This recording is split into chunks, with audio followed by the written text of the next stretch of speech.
നമസ്കാരം. Raf talk ഫുട്ബോളിലേക്ക് അവർക്കും സ്വാഗതം. സിഗ്നൽ ഇദൂന പാർക്കിലെ ഇന്നലെ വെഫ ചാമ്പ്യൻസ് ലീഗിന്റെ സെമി ഫൈനലിൽ PSG ഏകപക്ഷീയമായ ഒരു ഗോളിന് ബൊറൂസിയ ഡോട്ട്മുണ്ട് പരാജയപ്പെടുത്തുമ്പോൾ മിന്നുന്ന പ്രകടനമാണ് ജെയ്ഡൻ സാൻചോ നടത്തിയത്. തീപ്പൊരി പ്രകടനം.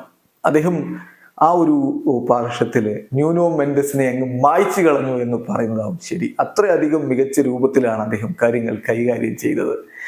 ഇതോടുകൂടി അദ്ദേഹം ഒരു റെക്കോർഡ് വിട്ടിരിക്കുകയാണ്. യുവേഫ ചാമ്പ്യൻസ് ലീഗിലെ ഒരു ചാമ്പ്യൻസ് ലീഗ് മത്സരത്തിൽ ഒരു ഇംഗ്ലീഷ് താരം ആദ്യമായിട്ടാണ് 11 ടേക്ക് ഓൺസ് കംപ്ലീറ്റ് ചെയ്യുന്നത്. Jadon Sancho is the first English man ever to complete 11+ take ons in a single champions league game. അങ്ങനെ ചരിത്രം കുറിച്ചിരിക്കുന്നത് മാത്രമല്ല, 16 വർഷങ്ങൾക്ക് ശേഷമാണ് ഇത്രയധികം ഡ്രിബിളിങ്ങുകൾ ഒരു താരം കംപ്ലീറ്റ് ചെയ്യുന്നത്. അതായത് 2008 ലയണൽ മെസ്സി മാഞ്ചസ്റ്റർ യുണൈറ്റഡിനെതിരെ നടത്തിയ പ്രകടനത്തിന് ശേഷം യുവേഫ ചാമ്പ്യൻസ് ലീഗിന്റെ സെമി ഫൈനലിൽ ഇത്തരം ഒരു പ്രകടനം വരുന്നത് ആദ്യമായിട്ടാണ്.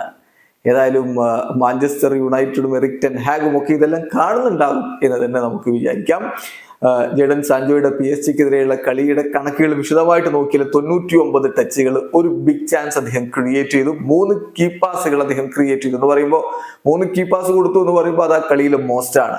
58 പാസുകളിൽ 51 അദ്ദേഹം കൃത്യമായിട്ട് ലക്ഷ്യത്തിലേക്ക് എത്തിച്ചു. 17 ഡ്രിബ്ലിംഗ് അറ്റംപ്റ്റുകൾ, അതിൽ 12 അദ്ദേഹം സക്സസ്ഫുൾ ആയിട്ട് കംപ്ലീറ്റ് ചെയ്യുന്നു, അത് മോസ്റ്റ് ആണ്.